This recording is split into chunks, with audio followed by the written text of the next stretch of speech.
now some controversial research from across the Atlantic. A study from the University of Rochester in America suggests atheists are smarter than those of faith.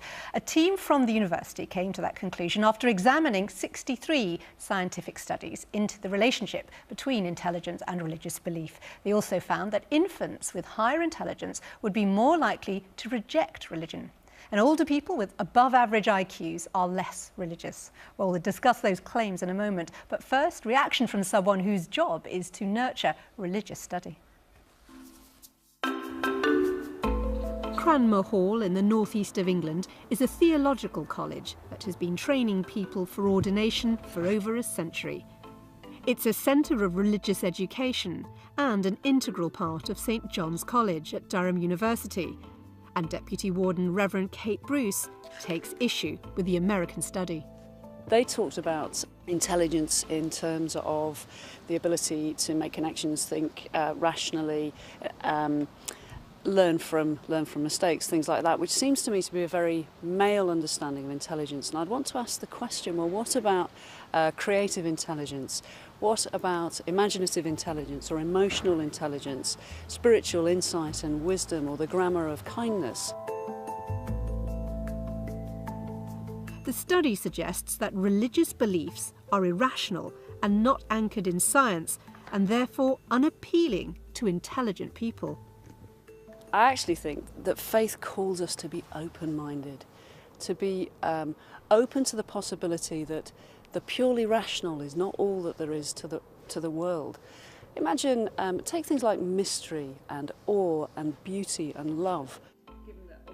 And whether you're an atheist or a devout believer, Reverend Bruce says there are more important measures by which to judge a person. It seems to me that a life of love is not about arguing about who's cleverer than who, but it is about rolling up your sleeves and caring for the poor and expressing the grace of God in the everyday muddle of life, in all of its glory and all of its pain. And if that's a perspective that lacks intelligence, well... Whatever the current debate, Reverend Bruce and her students believe that ultimately the atheists will be the ones proved to be not so clever. If, from the religious perspective, Christian perspective is right, I'll get to say, I told you so. For all eternity. For all eternity. What a joy that would be. The Reverend Kate Bruce there, mixing religion with comedy as well. So are those with faith closed-minded and therefore less intelligent? What do you think? You can join in by webcam or make your point by phone, text, email or online. Jay, are you convinced at all by this claim? Look, I'm a physicist and a Hindu, and yet I'm not surprised at the findings of this particular research. I'm not surprised. Why? The reason is this. I say a clear-thinking atheist or a humble agnostic is far better, more clearer than, if you like, a theist who is kind of quite, muddled up about his thinking. The reason is this: an atheist, in a way, is prepared to explore every aspect of his human existence through rationality, through the full glare of rationality. Anything that does not make sense to his, doesn't agree with his common sense, is prepared to reject. Now, a theist, believes in a supreme personality and sitting in heaven, has issues here, because there are certain serious issues, philosophic issues, that arise in the name of theos. Theos comes with unanswered questions, a lot of baggage, if I can put it. And the fact that the atheist is prepared to, in a way, compromise the integrity of his thinking by allowing or accepting or continuing to, hang on to this idea, is going to, in a way, compromise the integrity of his thinking process. All right, David. I think, Samir, it was George Orwell who observed that there are some things so absurd that only intellectuals could believe them.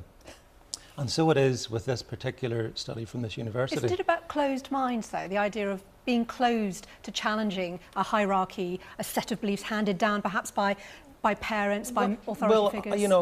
In the first instance, the study makes an assertion that one group of people are less intelligent than another group of people. Now, that seems a strange starting perspective for any study, from my point of view.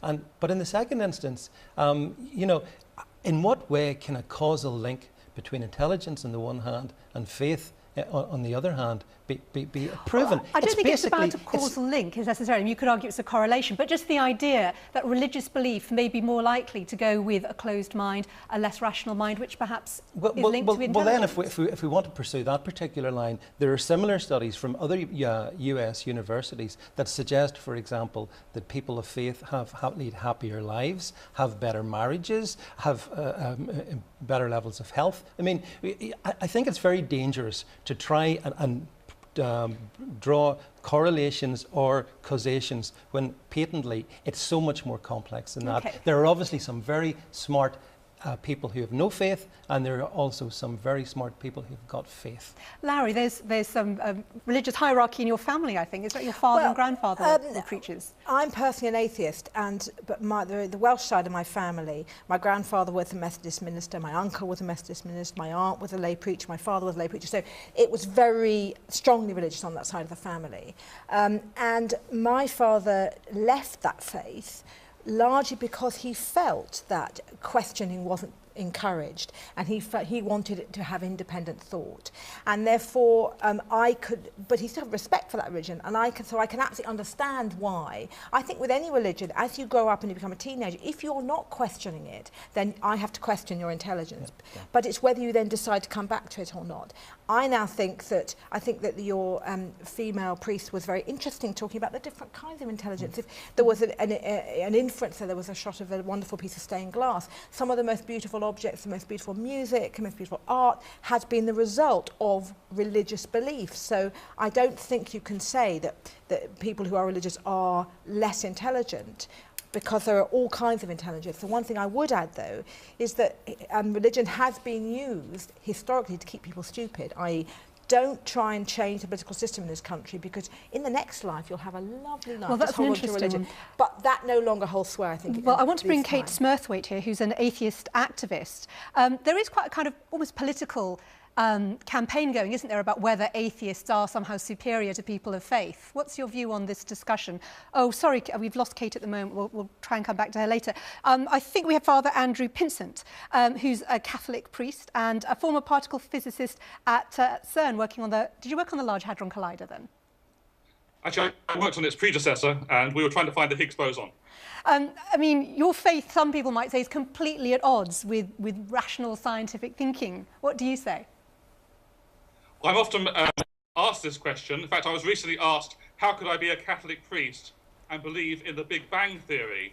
And in fact, I just showed this picture, which I think your camera could just be able to pick up. Tell us who's it. I can see Einstein in there. Einstein. But the other figure, just to hold a bit closer, that was the man who invented the Big Bang Theory. And as you can probably see, he was also a priest. He was a Catholic priest called Georges Lemaitre, and he wrote the crucial paper in 1927. And there was also a priest who invented genetics. Both theories were actually condemned in the Soviet Union for 30 years, and some people died for holding them. So clearly the relationship of faith and of science and of atheism is much more complicated than is popularly imagined. It is interesting, though, now there is this sense that religion, in some ways, some elements of it are getting more conservative, and perhaps that's why there's new interest in whether atheism, is enabling people to challenge orthodoxies and make innovations that are changing the world for the better. Well, I think all good religious people should have very inquiring minds. In fact, back in the Old Testament, there's a famous book called the Book of Job, where Job spends his the whole of the book arguing with God, and at the end, God commends him for doing so. Similarly, Jesus Christ, at the age of 12, is found in the temple asking questions. So I think anyone who wants to be genuinely in their religious tradition ought to look at these lessons. I mean, people at the centre of many faiths, they've often had very inquiring minds, and I think that should be encouraged. I mean, there is an interest. I remember debating on a programme last year that Stephen Jones, who teaches genetics, talked about students from certain religious backgrounds, I think mostly Muslims, who were walking out of his classes on evolution because they refused to believe it. I mean, is that something to do with the times we're in rather than religion per se? My experience of interacting with the youth in many schools throughout the country is that majority of youngsters who are thinking for themselves at the age of 16, etc., majority would now happily claim to be atheist or agnostic, majorities. This is the world that we live in. So what has gone wrong? Nothing has gone wrong. What I'm suggesting is there's a reconciliation at a deeper level between what religions we're talking about or are talking about and what science is now discovering at the cutting edge discoveries. So what I'm suggesting is that it is necessary to move away from a more theistic or a personality oriented religion to a more principle oriented religion.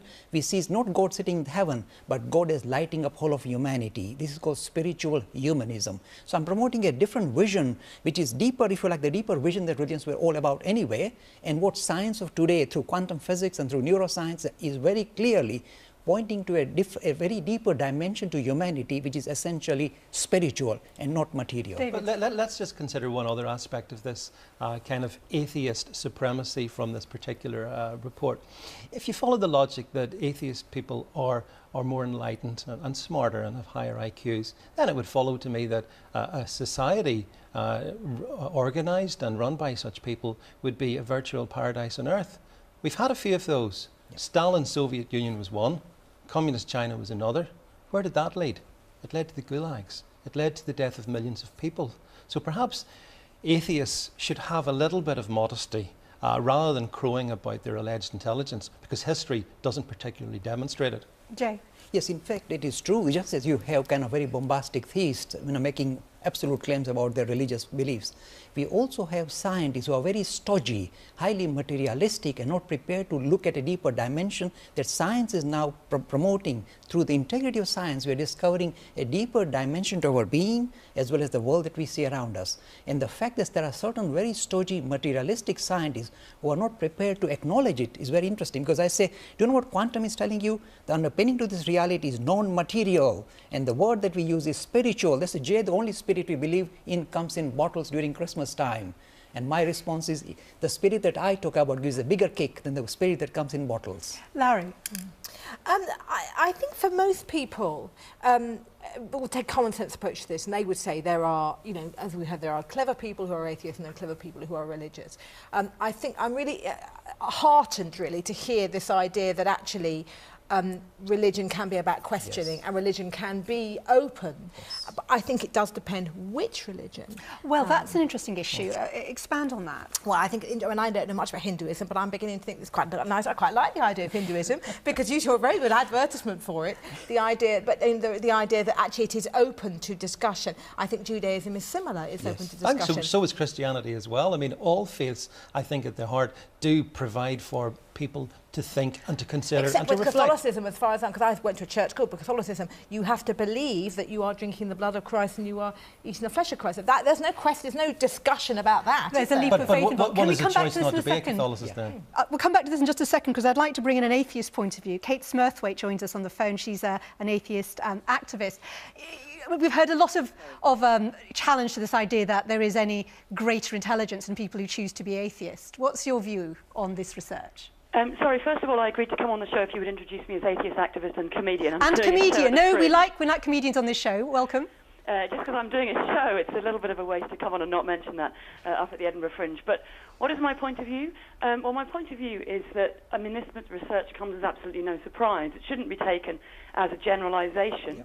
We shouldn't look at it and say, well, therefore, I can infer what somebody's intelligence is from, you know, from their religion. Of course we shouldn't. You know, if you're looking for a job and you're looking to hire somebody intelligent, you should test their intelligence in the same way that you shouldn't say, oh, I'm hiring somebody tall, it must be a man. You should, of course, treat every individual as an individual. But to see that there is an overall trend that says more intelligent people are more likely to be atheists, well, I think that's absolutely unsurprising. One of the key hallmarks, as it were, of intelligence. Why is it unsurprising to you? Well, because one of the key hallmarks of intelligence is the ability to differentiate fact from fiction.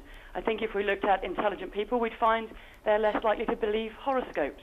We'd find they're less likely to believe mediums and psychics and ghost hunting things and all kinds of things like that. We would find that these, you know, widely believed but popular myths, and people who are intelligent are more likely to question them. And it might sound like a shocking thing for some people to accept, but the brutal reality is that religion is one of these widely accepted myths. And I think that, you know, intelligent people around the world have worked that out and identified that. All right, Kate, thank you. We were talking about, you know, things like the leap of faith to believe in transubstantiation, for example. I mean, that's where you do have a fundamental gulf. And people might say, if you swallow that at a very young age, it might close your mind to developing your kind of full potential. Well, I think we're all sentient beings, and we all, I think, have the inherent responsibility to think for ourselves and to come to our own conclusions. But I mean, honestly, to listen to what Kate's just said, again, another instance of atheist supremacy, and to dismiss millions of people around the world. I think she was careful to say it's not sweeping. She did say that it was obvious to her that atheists, you know, are naturally more intelligent. I would suggest she needs to look in a mirror, perhaps, because it didn't come across to me from what she said that she maybe possessed the intelligence of which she boasted. Jay, Larry first. One thing I would say, listening to Kate Smurthwaite there, is that there was it sounded quite egotistical. It sounded like the world is made in my image, and I understand that as an atheist, but I also think that with maturity, there comes an opening of the mind to the possibility that there might be something. I don't rule out the possibility, because I don't think it can all just be about us, but I think that's partly age-related, and perhaps in another decade she might... Richard Dawkins has stirred up controversy by making a comparison, hasn't he? In fact, this is what I'm taking him on for. For example, he's promoting strongly materialistic humanism, and I'm promoting spiritual humanism. The difference is this: he's saying that we are special, humanity is special because of accidents of evolution. I'm saying no.